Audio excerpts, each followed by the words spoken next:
At the time that I'm speaking, Indonesia received what looks like good news. The rupiah strengthened against US dollar, fuel price dropped, and also IHSG went up. Looks like the government is doing something right, doesn't it? But wait, jangan kita menerima informasi cuma di permukaannya saja. Coba tanya lagi, apakah ini sepenuhnya karena kebijakan pemerintah atau ada penggerak lainnya? Here's what actually happened. The United States and Iran reached a nuclear agreement that eased tensions around the Strait of Hormuz, one of the world's most critical oil shipping lanes. When those tensions dropped, global oil prices fell. And when it happens, Indonesia benefits. Why? Because Indonesia is a net oil importer. Then, a chain reaction starts. The country's import bill shrink. That means fewer rupiah need to be converted into US dollars to pay for oil imports, reducing dollar demand. Less dollar demand means rupiah holds its value better against the dollar. A stronger rupiah does two things in the stock market. First, it signals lower currency risk to foreign investors. So capital that was sitting on the sidelines starts flowing back into Indonesian equities. And companies look healthier on paper because their debt in rupiah shrink. Better balance sheet, more foreign inflows because IHSG points to rise. So no, ini bukan karena prestasi kita, it's luck finally going on our side. Tapi sampai kapan ini bakal ada? What can we do to maximize it as a country in need? Dalam kondisi yang mencondong ke arah positif, a smart government uses that to repair investor trust, strengthen fiscal discipline, and invest in things that grow the economy long term. And how do we see a growing economy? We see an economy output using a formula built on 4 components. First is household consumption, meaning daily spending. But with our rupiah sudden drop this year, we can hardly manage our own, let alone repair the economy. Then, it's investment, both domestic and from overseas. And next to that is the trade balance, meaning how much more we export compared to what we import. And Indonesia really loves to think that exporting raw materials will do them any good. Oh, and the component they are betting heavily on, government spending. But here's something to think about. Not all government spending is productive. And let me tell you, through MBG, Makan Bergizi Gratis. In 2026, the MBG program alone is allocated at 335 trillion rupiah. When that much of the state budget goes into program raising serious question about efficiency, very little is left to invest in things that actually grow the economy long term, such as infrastructure, education, export capacity, and many more. So, let's focus on MBG because it carries the largest number in our APBN right now, and with the most controversy. The government's stated goals is genuinely important. 5 child stunting, feed tens of millions of Indonesians, create jobs, empower local farmers, and to be fair, BPS data shows the food and beverage sector grew 13.14% in the first quarter of 2026, partly driven by MBG. A study by BRIN projects MBG could add between 14 to 26 trillion to our GDP. Jadi, MBG sebenarnya bermanfaat atau enggak sih? Well, kinda. But here's the problem with spending 335 trillion rupiah on kinda. First, its target. Data from the 2024 National Nutrition Survey shows NTT has Indonesian highest stunting rate at 37%. Meanwhile, Bali sits at 8.6 and East Java at 14.7. The crisis in stunting rates is concentrated outside of Java. Yet, the program under Peraturan Pemerintah Nomor 115 Pasal 1 Ayat 1 targets universally, meaning everyone, regardless of where the actual crisis is worse. Analoginya kayak gini, tanaman kalian lagi kering dan kalian supaya airnya sedikit. Alih-alih menyiram tanaman kalian, kalian malah meminumnya. Bukan tujuannya yang salah, tetapi implementasinya. Before we talk about the second problem, I also want to talk about korban nyata di balik program ini. Because it's not just about efficiency. Pertama, education. Pemerintah klaim anggaran pendidikan di 2026 sudah 20%. But 268 trillion of that total goes to the National Education Fund, MBG. MBG categorized as an education post. Jadi kalau kita keluarkan MBG dari hitungan, hasilnya anggaran pendidikan murni hanya 11,9%. That's why the National Education Fund, BOPTN, has been cut. Scholarships are threatened, and 60,000 of students have been forced to drop out before they can even attend college. Kedua, guru.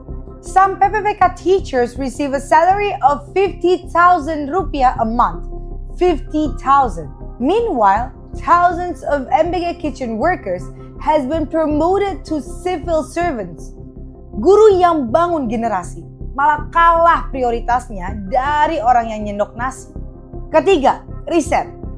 The 2026 national research budget is only 1.7 trillion rupiah, equivalent to 1.5 days of MBG operations. Dari 104.000 proposal dosen se-Indonesia, cuma 17% yang lolos didanai. The rest dibuang. 86,000 gagasan yang seharusnya menjadi inovasi bangsa just gone like that. Keempat, UMKM.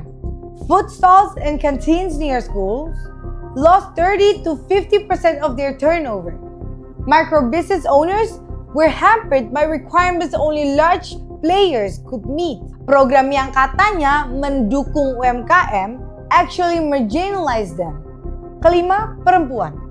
Thousands of women, especially mothers, kehilangan penghasilan dari kantin dan juga catering. Some of the mothers said the quality and nutrition of MBG doesn't meet their expectation. They stated that they can make better and more nutritious food on their own. Dapat MBG dari sekolah? Dapat, tapi kebanyakan gak dimakan. Kenapa tuh? Karena emang MBG tuh bukan, gimana ya, kadang ada yang telur kari gak ada rasanya. Anak saya kan gak makan gituan, di rumah lebih bergizi. Di sini juga kan ada MBG, sampai disebar-sebarin keluar di sini karena nggak dimakannya sama anak sekolah. Terus kitanya juga nggak makan karena emang nggak ada rasa, terus kadang basi. Biasanya rame semenjak dapat MBG ini kurang jajan anak-anak. Also, the government promised that MBG will reach ibu hamil dan menyusui. It's even written in Perpres nomor 83 tahun 2024. But CISTI documented that MBG distributes ultra-processed food, sugary flavored milk, packaged formula, and ampasi product untuk ibu hamil dan menyusui. Items that directly contradict the government's own pedoman gizi seimbang di 2014. Does it mean the program violates their own nutrition guideline? Ibu hamil aren't just a target demography. They are the front line of stunting prevention. If we fail them at 1,000 hari pertama kehidupan, then the damage is irreversible. Kalau awalnya mengatasi stunting, kenapa tidak arahin aja sumber dayanya di daerah yang paling berpengaruh? That's not heartless. It's efficient. Second, integrity. The corruption case involving Begen's former head Dadan exposed how a program this large, managing thousands of kitchens and vendor contracts, creates enormous room for misuse. When that much money moves through that many distribution points, oversight breaks down. Lastly, and most important economically, opportunity cost. Every rupiah the government spent on a program is a rupiah they did not spend on something else. And you can imagine how large the cost is with them choosing MBG. Because in the face of crisis, the government should know how to use their authority and knowledge to make a smart decision for the well-being of people, not to cause suffering. And if anyone says MBG is too large, too politically embedded, and too many livelihoods depend on its supply chain, let's remind ourselves, it's showing more negative outcome than for the better. I'm not asking you to stop your effort to critique and close MBG, but let's not drown ourselves in something that isn't even liquid.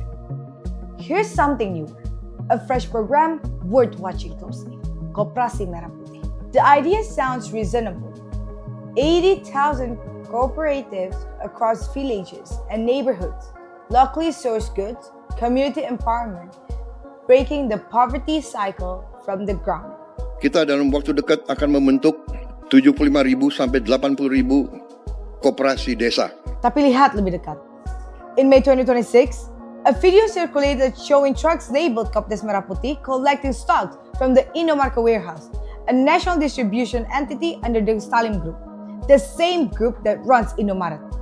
A cooperative designed to strengthen local supply chain was restocking from a major national distributor, not from village farmers, not from local small business. Economists has urged the government to cut budgets for both MBG and Koperasi Merah Putih, warning that poor spending quality on programs that are not economically productive risk widening the fiscal deficit and making it harder for Indonesia to attract the investors we actually need. Can you see the pattern now? They are betting on government spending to drive growth, but they won't acknowledge the problem that government spending alone does not build a competitive economy. Without strong investment and a healthy trade balance, growth right now depends entirely on the government burning through trillions of rupiah. So no, that's not growth. That's how we still stand in this crisis. Ekonom memperingatkan bahwa masalah fiskal ini bisa bertransmisi menjadi masalah moneter yang membuat investor semakin enggan masuk ke Indonesia. Kalau investasi lemah, lapangan kerja sulit tumbuh, dan akibatnya pendapatan pajak turun. And finally, defisit melebar. So where does that leave us?